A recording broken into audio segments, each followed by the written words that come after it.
Malibash Media Show. Today, I'm so excited. We have esteemed guest Kimberly on with us today. She is a CSA casting director, executive producer, Butterfly Films, Wonder Wheel Entertainment. She has been in the business for many years and has got some really great keys and wisdom to share with us today. So, Kimberly, I'm really excited to have you here with us. Thank you for being I am happy to be here. I love sharing all the great stories with the here. next gen. Yes, we were just talking about, the next tech and all that good stuff, trying to keep up with all that great things, right? So, so yes, great to have you here. And I kind of wanted to ask a little bit of, what got you started in the business, your background, how you got to be a CSA casting director, what that entails, and tell us a little bit about your movie that you're doing now. I know it's like a Christmas movie, so there's a lot of excitement there, and maybe some good things of like we'll start there and then we'll just continue on. But I wanted to ask later, what are some things that you look for as a casting director? What are things that turn completely, it's kind of like an interview process, right? What are things that make you be like no to that person, or yeah, that person's got some potential. So Well, it is so yeah. funny your question about what drew me to this career, and it's funny. It's how far do I dial it back? Do I dial it to the accidental interview, or do I even dial it back to seeing my first Broadway show in New York? Because I grew up in Connecticut. So the big things, my family, both of my parents were originally from Arkansas. So I remember as a young teen going to see my first Broadway show and thinking, wow, what a cool job those people have. Like, an important part of those people. Like, who are those people? Because if you go over to a small town, you don't really know those people. So I hadn't seen theater before, but seeing that Broadway show, my mother was very disappointed because it wasn't a huge pomp and circumstance show. So my first show was Chorus Line. But I loved that my first show was Chorus Line because it really chronicles, what it's like as an actor to get into the business, to be auditioning, and then the big showing number in the end. So that was a first imprint, which I do recall thinking, what a cool job those people have. And then I then decide to change my major in college to theater. I'd been studying education, but after my year in Edinburgh, Scotland, studying, a friend of mine said, because she had graduated and was teaching when I went back for my second term, she said, if you don't teach right away in your 20s, I wouldn't. So then I went back to college. Started my first year at American University, traveled in international educational performance group Up With People. And after that year going back to college, I thought she is absolutely right. I cannot be stuck in some small town somewhere, USA, being a teacher in my 20s. I'll just do that when I'm 40. So I then did change my major in college from education to theater. Thank heavens, and my lovely, lovely professor, Gail, whom I'm still in touch with today, she's just an inspiration in my life.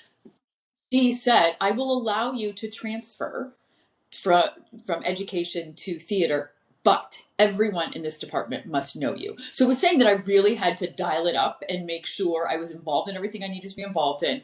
And in the end, it was very funny because I think people knew me more in the department than some other people who'd been there, for 4 years, because I really made sure I was showing up at everything and doing as much as I could do and learning as much as I could learn, because I still wanted to graduate on time. Because on time for me, as we've just noted, was a year in Scotland and a year in Up With People. So I was already on the 6 years in school plan. So I really wanted to finish just so I could go get out in the world and actually do something.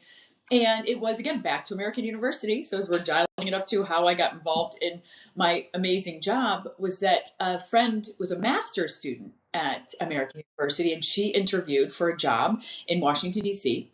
to be a casting director. And because she had her master's, she said, they don't pay very much, so why don't you interview in case I don't want the job? Well, as luck would have it, they didn't actually offer the job. They offered me the job. And so this was, again, an accidental interview that then turned into this career that I love, because I loved acting, but I really focused on directing in college because I just found that more intriguing for me personally, because I've always loved design. So I love the costume design, I love the set design, and love the lighting design and all of these other design areas in addition to the craft of acting. So it just made absolute sense for me to be finding ways to be directing in college as opposed to necessarily acting as much. So then when I found this casting director job, it was the best of both worlds. I really got to hone all these crafts I learned as an actor, but then all of the things from directing, and that's what I got to do every day was, working with talent and getting talent in for auditions and then auditioning them and having that great opportunity back in the day, pre-Zoom, pre-pandemic, you were with the actors. So you were really having firsthand experiences to change people's performances and help them get jobs. So that's how I got into it, totally by accident, but fell in love with it very quickly. And so that going back to teaching when I was 40 still has not happened. And I'm well beyond 40. Oh my gosh, I love that. That is so awesome. I think it's great that it was an accidental interview that got it. I mean, I guess your friend was okay with not getting it, but I think that's fantastic. Like you were meant to get into this position, which is pretty awesome. And Yeah, I don't think there is any accidents in the world. And it just was a perfect and lovely job, which was just, again, part of the trajectory as you go through life. Each one of these is some sort of a stepping stone or information for another job or project or something that you'll be working on. Because it all yeah, has more tools in the tool belt. right, exactly. What was the interview like for this? I mean, was it just kind of the same interview that would you normally would go through? Funny you would ask. No, the other day and told this story, and I just relive it all the time, and it's so humorous. So most people's "Oh, how did you get your job?" is pretty standard and quite as comical as mine. And you, because my first time meeting you, I got to meet your daughter as well, so you'll appreciate the story as a mom. Because I started this job long before cell phones, and as I mentioned, it was an accidental interview. And for some reason, I needed to be picking up my mom and my best friend Troy's mom were in Atlantic City. Now, I have no idea why they're in Atlantic City, but heading back north to get home to Connecticut, because I was dropping my youngest sister off to go to college in Washington, D.C., I needed to pick them up in Atlantic City. They must have been doing some little whatever it was as an overnight or something, but I'm meant to be picking them up. So I talked to my mom in the morning to let her know, because again, this is old school landline. You could only call people from certain locations to give them whereabouts. So I called to let her know I got this job interview and I didn't exactly know what time I was going to be there. So she was, of course, a little short like you would be because, well, how long are you going to leave me waiting here? And so as I arrived to my interview, which I am now lost and late because I got lost in Washington, D.C. on all the crazy streets here. And so then by the time I park, because there's northeast, southeast, northwest, southwest. So I parked in the wrong quadrant and I had to walk very far to get to my interview. Arrived, only to have the lovely receptionist say, after me introducing myself, "Oh, so nice to meet you. Your mom has called 3 times." Not what you want to hear. It's like your mom coming to school. Mom has called 3 times. I thought, okay, great, thank you so much. You can't say much because if you're not saying nice things about your mom in a job interview, you're so not getting hired. Yeah, that's so true. Then I go sit down on my interview with one of the two owners, and I only had 2 resumes with me because I wasn't even planning on a job interview. And again, this is old school. People did not have printers at home. You had to rely on your parents for doing all typing and printing and these things. So my father gave me 2 copies of my resume before I left. Center justified name, left justified name. So I had given one away in the morning, an American, to the recruiting office saying, "Oh, yeah, sure. If I move back to the area, I'd happily recruit, do the recruiting tours." So I only had one left. And of course, they asked me for 2 when they asked for my resume. "How do you have 2?" Because there was 2 partners from the company. And I said, "Oh, no, I'm so sorry. I only have one." So I'm like, okay, now I've lost. I'm late. I have one resume. My mother has called 3 times. So of course, most people by now would be crumbling in Yes. an interview. But I knew from acting class, showtime. Wow, good for you. Oh my gosh. I'd be a mess. And I tell theater, I travel in a performance group, I've done all these things, which makes me, perfect fit for the job. The phone rings and she said, "It's been so busy this morning. Laura's been crazy." Yeah, because she was answering calls from my mom all morning. She said, "Let me take the phone. I'll be right with you." And I was like, "Okay, certainly." So I just sat patiently waiting. And then she said, "Okay, great. One moment." And she put the phone down and turned to me and said, "Your mother is on the phone." Oh my goodness, your So mother. go across and pick up a call from my mom. And I literally went bending over, getting closer to the phone, thinking maybe that would get her off the phone. It was like a scene Yep. in a movie. And so I thought when I left, after all of this, I thought these people are never calling me. Never, never, never, never, never. Well, shockingly, I did get a call and they wanted me to start working next week. And so Wow. that was That's of my career. And I was there for 3.5 years. So, wow, that's and then amazing. Yeah, it was a very funny story. But my mother had to work very hard. She realizes, again, pre cell phones, she had to remember where I was interviewing. She had to call information. For all the young viewers, you used to be able to dial 411 and you could get telephone numbers of people. I don't even know if you can still do that anymore, but who would? Because you can Google a number. But she had information and go to a payphone with coins to actually call to say, be safe on your drive.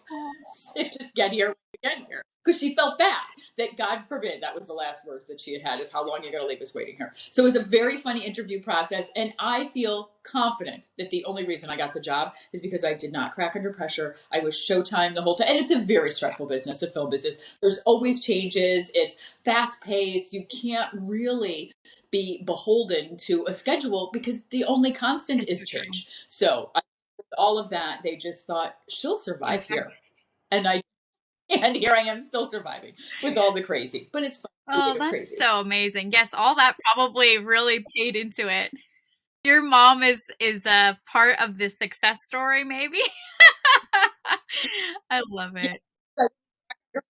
so I just rolled with Wow, it. that's fantastic. Because I know a lot of people, can barely go to a regular interview, and then when you have to add in the fact that it's a more of a yeah, it's a fast pace. You need to be quick on your feet and you need to think quick and you need to have your face all ready and put together and be in that mindset. It's completely difficult. Yes.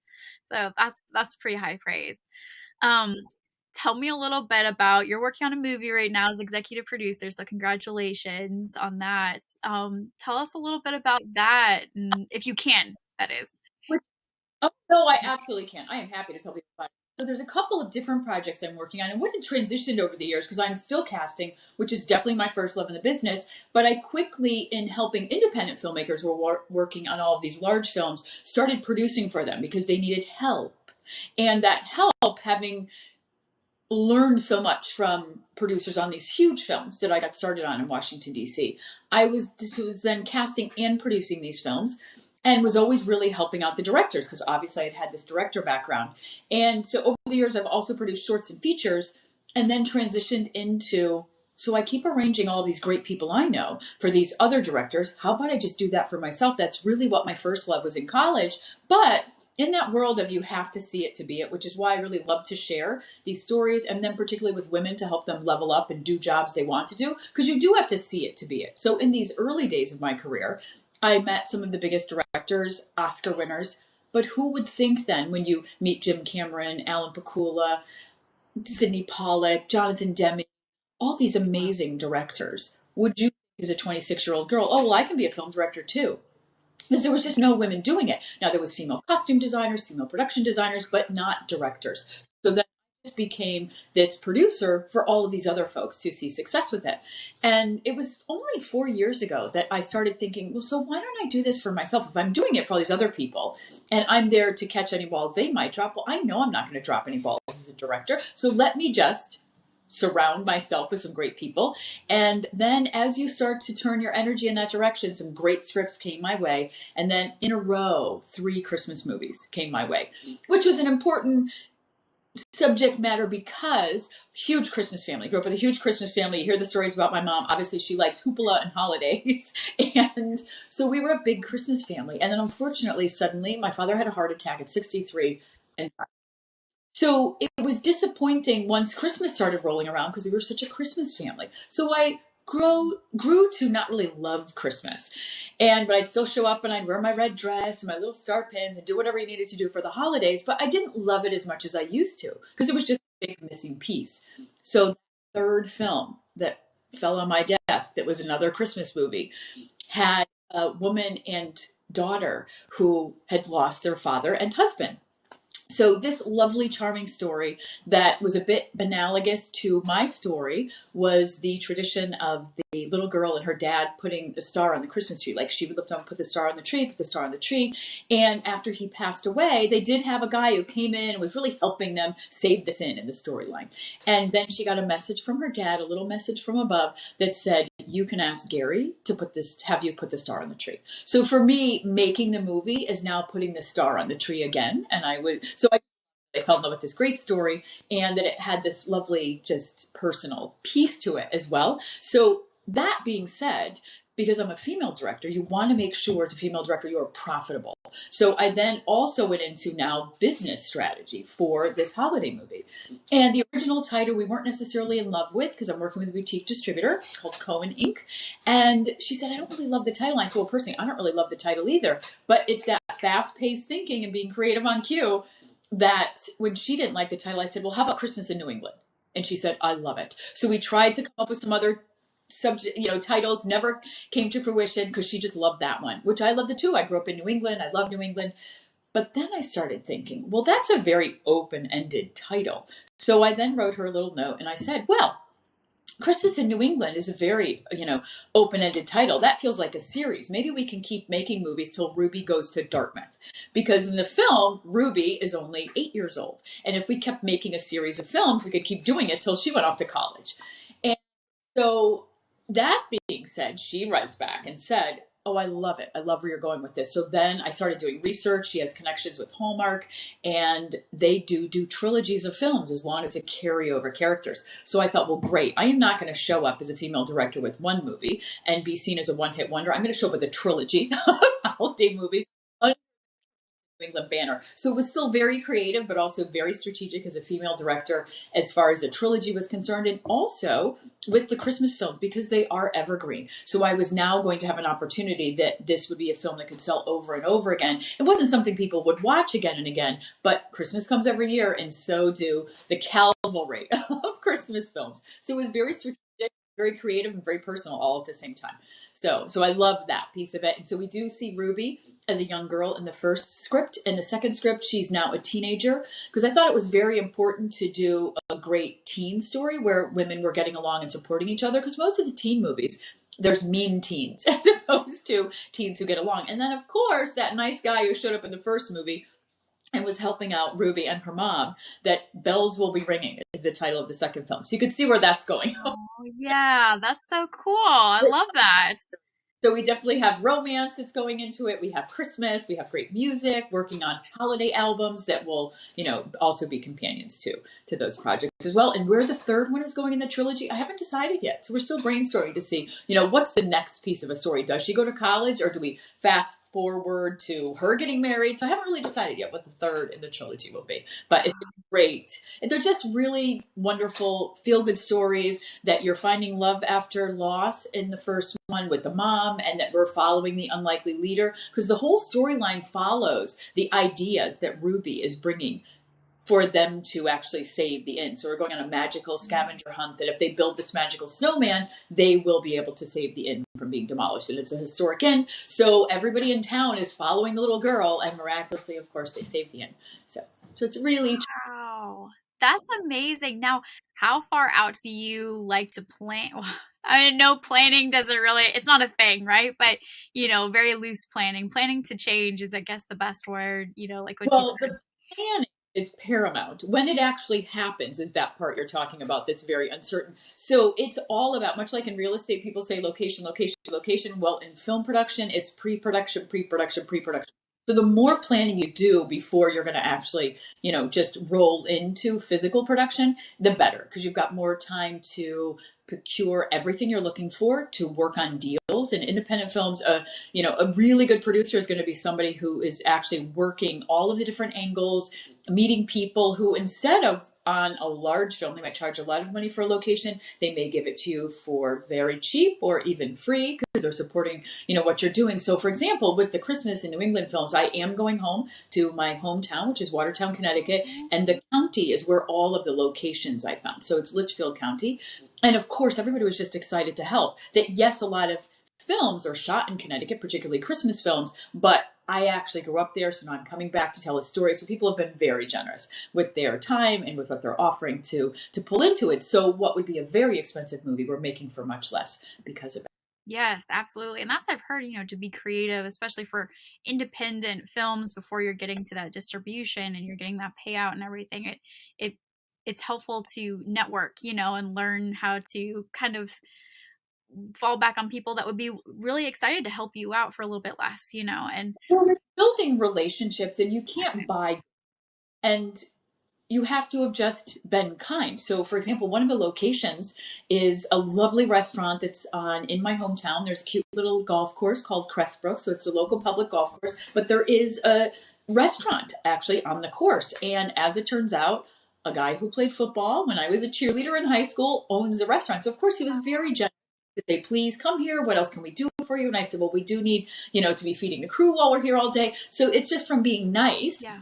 in high school. Like, who would have thought that I would have come back to town all these years later and needed to ask a favor of someone? So I think just being kind and generous with everything you do in life will always serve you well when you need something later and you don't know when that's going to be. So, for example, with the album that I mentioned, I did reach out to a music producer that I met many, many years ago. And so we were just getting reacquainted with everything that was happening with the project, came on to help with the albums. But then as he became more familiar with everything that was happening, that the two Christmas films, and then I shared with him another jazz movie called Metronome that I'm working on. I thought, well, I mean, he's a former musician and music producer. Maybe he'll like it. So in the end, he ended up enjoying all of them, was really eager to help out and get behind me as a director. And he's now come on to be the executive producer and help me really facilitate, a bigger distributor and still working with my former distributor, or not former distributor, but, distributor that I was working on with the holiday films to move all of it forward. So it's all these relationships that I built over time, just out of kindness and goodwill, that everybody's, really stepping up to the plate to help out. That's really amazing. And when it comes to pitching for the distribution centers, what is a best practice that you have learned along the way? I mean, obviously knowing people and being kind, because when you're on set, you never know if the person that's giving you water is going to be the next person that's running is the next AD or is the next executive producer. And so, what is that? What have you found that's been successful as far as? Well, I think you do have to cross all your T's and dot all your I's and really do homework so that all of your pitch materials are there, and all of that comes from a really solid script. I do find a lot of first time filmmakers or first time writers or even producers that you'll find a great property and the idea and essence of something fabulous is there, but maybe the script isn't perfect in the dialogue area. Maybe there's not interesting enough arcs for the characters or a strong through line to the story and theme that is going to engage all audiences. So you can't just pick a genre and just have a lot of dialogue on a page and think that's going to be what people are going to sink their teeth into. It's, some overarching theme of, again, in Christmas in New England, Ruby's Magical Snowman, that there is love after loss with the mom. So we're really happy for her when she meets this guy who helps out, because people do lose their partners. And what do they do? And how do they find new people when they're raising a child? And then to lose a parent when you're young and see that also young people have things to offer. So they're really queuing in on the advice that the little girl is giving. So sometimes we should look to the unlikely leader to be the leader. That's a theme that anybody can dive into. If you're a young person and you see that she was inspired to be giving advice to elder people and that they listen to her, that will inspire young people to say, well, maybe I should speak up. And that if you're feeling loss after you lost a partner, that now you see that, oh, there is hope for me. So if you find themes like that and really dig into them, it's emotional and psychological connections to characters are what keep us going to movies. Because if it wasn't to see it live like that, you could just stay home and read the book. So you really have to dive into the psychological and emotional so that the actors and directors have something to sink their teeth into and put that story on screen for people to watch and really fall in love with and want to watch again and again and again because they just love the characters Yeah, around. exactly. So that's the foundation of it all. But really getting all of those pitch materials together, knowing who you're pitching to, knowing what the film or series is suitable for. I mean, if something is more of an HBO than your network, ABC, CBS, NBC, you need to know the differences there. So you don't want to go pitch something to CBS if it really is a little more out of bounds and pushing the envelope like an HBO show. So you have to know your property so that you are pitching it to all the right people. And just because people have money doesn't mean they're going to invest in film. So I think that sometimes is a misnomer. Oh, they have money, they'll invest. Well, no, because maybe they want to invest their fortune in education or in real estate and maybe not in a risky, but potentially profitable project like a Yeah, film. absolutely. Now I have two questions for you, but since we're kind of in that realm anyways with what the characters behind what you're pitching, what do you look for when you're casting? What is some things, obviously you want somebody that's going to fit the gig, so to speak, right? But what do you look for? What are some things that you love about when people cast with you, or some people they're just like, okay, you need to go someplace else. You're Well, I think from that very first moment when people are introducing themselves, which often starts outside of the room with one of your assistants. So, again, going back to the being kind to people around you, not because you're going to get something out of it, but because you should be. And then in the room, I think it's somebody who's really connected to the story and the character and really doing their homework before you come to the audition. And if you don't understand the scene that you're auditioning with, do ask the question. And if you can't ask it yourself, have your manager ask, or at least ask the person at the front desk, or at the very worst case scenario that you have to ask when you get in the room, so that you're starting a dialogue that's purposeful communication, so you really understand what it is, because you do want to find the perfect person. But if they don't really understand what the story is that they're telling, then you're not going to be the best storyteller, because in the end the best storyteller always wins. So what is the story we're trying to tell in the scene, and make sure you're really hitting all those high points again. So that's what I look for. And it's nice in that early, again, back in the old days when we were in the room, that just that brief dialogue that you're having with people before, that you're allowing them to see you and who you are, which is also now showing what kind of a transition that you're making to be the character, which is also going to be something else that is going to show your range, that although you are like this in real life, that you could be like this when you're playing exactly. the character.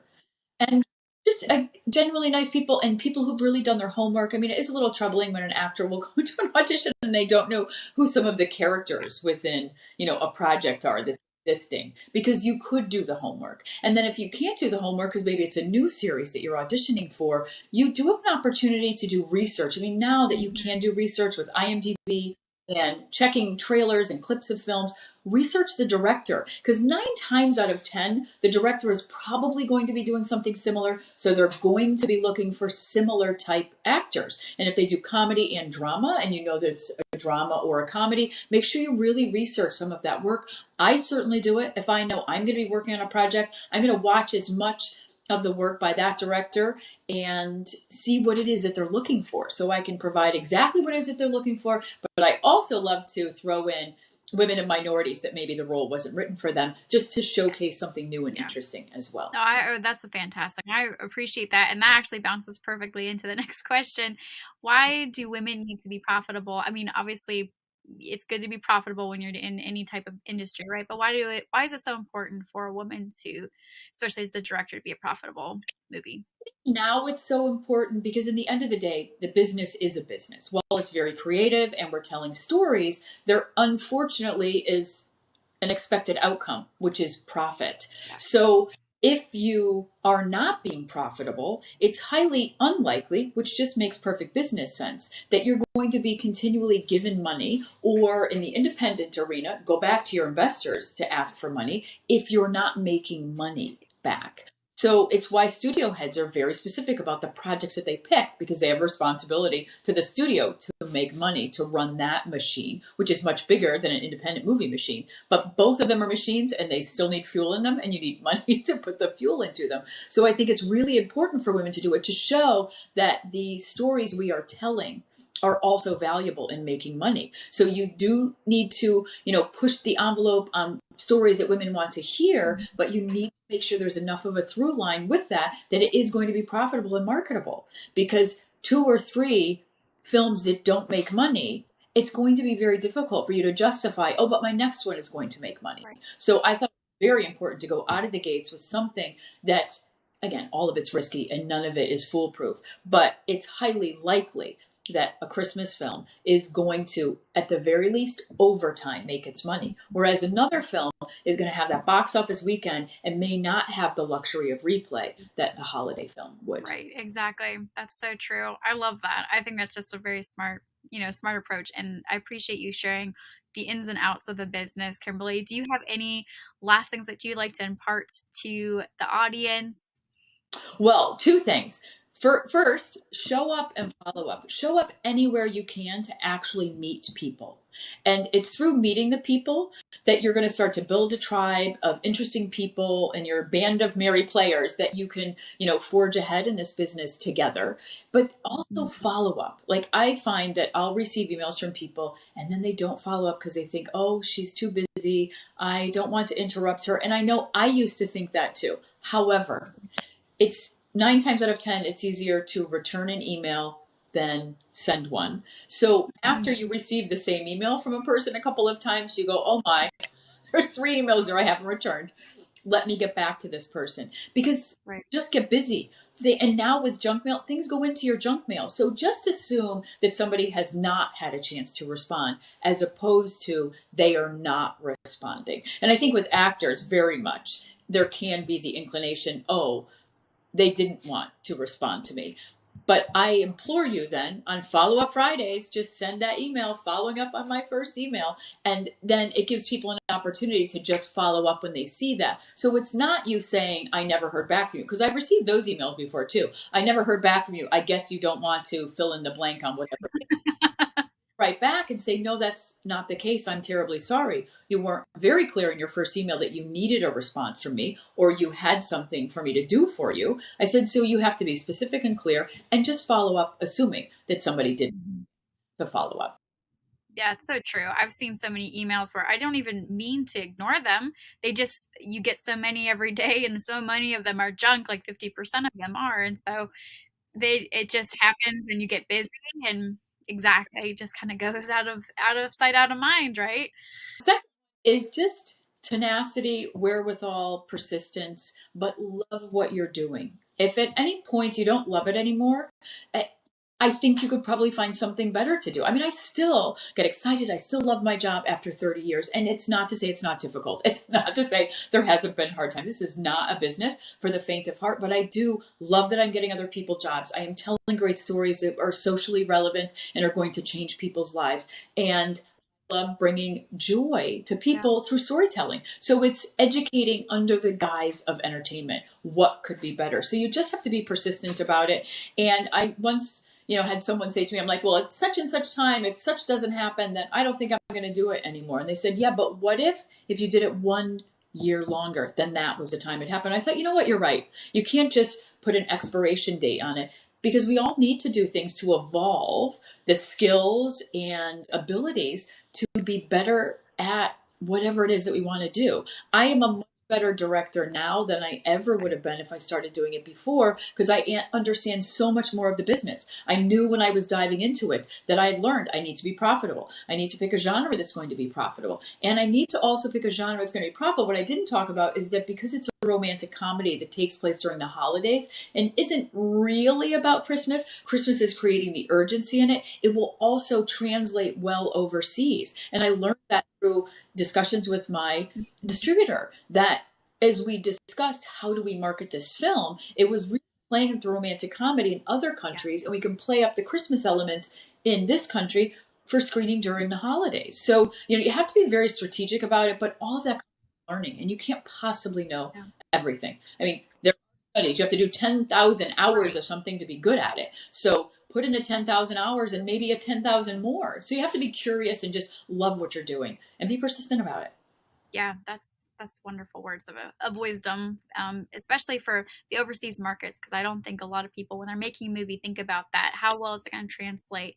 Because a lot of the overseas markets are some of the biggest ones, and if you miss out on that, your film could more than likely flop. Um, and I had one last question for you, but what are some things that you would say are red flags in the business? Things to watch out for, maybe people to watch out for. I know you can't say like people and specific those names, but things to watch out for as far as red flags. Because I know in Hollywood, it's that mindset, or in the media industry and entertainment industry, it's the mindset of, oh, I'll do anything it takes. I'll do anything it takes. And it's not always a safe thing to be that way, or have that mindset. So, what are some things that are just a few like red flags that you would warn others to be Well, careful I think the first one, particularly, there's a large female audience.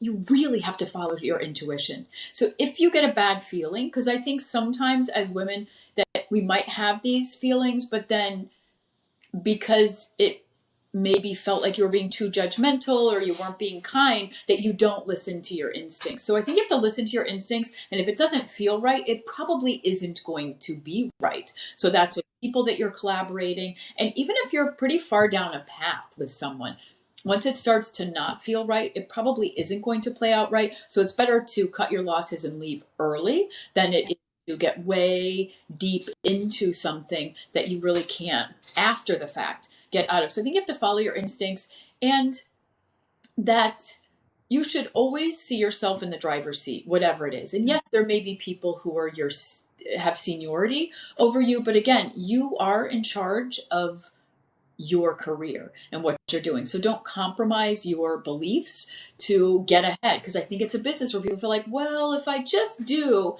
then I'll get ahead. And I think slow and steady wins the race. And that's also under the premise that everything you should get, you will get. So I would just say stay the course, stay true to yourself, follow your instincts, and really just surround yourself with people that you're going to be spending a long time with. Now, the good fortune is too that after 2 or 3 years on a project, because sometimes they can take that long, or in the case of Dallas Buyers Club and Brokeback Mountain and a few very successful films, it took them 10 years to make them, because you have people who are on, then people who are off, and people's schedules change. That projects are over, and then you don't have to work with those people again. So you start cultivating the people you want to continue to work with, and it is absolutely fine to then move on to the next project and not hire people again. So be true to yourself, trust your instincts, and know that if it doesn't quite work out, the project will eventually end and you can move on to the next one. Of it. It's not a commitment you're signing up for 10 years, but maybe for 10 or 12 months or 2 years of your life, and you can move on to something else. I love that. Thank you so much, Kimberly, for being on and sharing your wisdom with everybody, just taking the time. I know it's so busy right now with all the projects you've got going on, so very much appreciate your time. Well, fortunately, I do feel it's my duty to share. So I've been on this planet to inspire others to over deliver. So I'm happy to do that in between all of my work. So awesome. And you guys, where can people find you that you want them to find you, I guess? Well, as I was chatting before we came on camera, that if you Google, you can find lots of stuff. I didn't even realize there was stuff online because I still haven't Googled myself. But a great way to track and follow what I'm doing is on Instagram. I was an early adapter to Instagram. I've probably been on since 2007. So direct messages and IG are always great. But I do have also, there's my personal Facebook page, which is just Kimberly Skyrme. Everything's pretty standard. Kimberly Skyrme on LinkedIn, Kimberly Skyrme on Instagram, Kimberly Skyrme on Facebook. But there is a Kimberly Skyrme casting Facebook group. So I do post castings there. And then there's also Kimberly Skyrme Creative Series, because I was doing some creative teaching and having other folks teach and myself teach. So I post things there as well. Perfect. So like Instagram is a great way. And I do have Kimberly Skyrme Creative is my website, and you can send emails through that also. Fantastic. Thank you so much, Kimberly. Appreciate all your time. And I know the audience is very lucky to have gotten to listen to you for this long. So thank you so much. And hope that everything goes well with your projects and have a wonderful holiday season. We'll have to do updates over time on the Christmas in New England, and Gnome and Unorthodox. I'm co-directing with a friend. So I have lots of things coming up. I would love that. That would be fun. And happy holidays to everyone. Awesome, guys. All right. Well, we're going to go ahead and sign out here. Have a good rest of your day and happy holidays, everyone.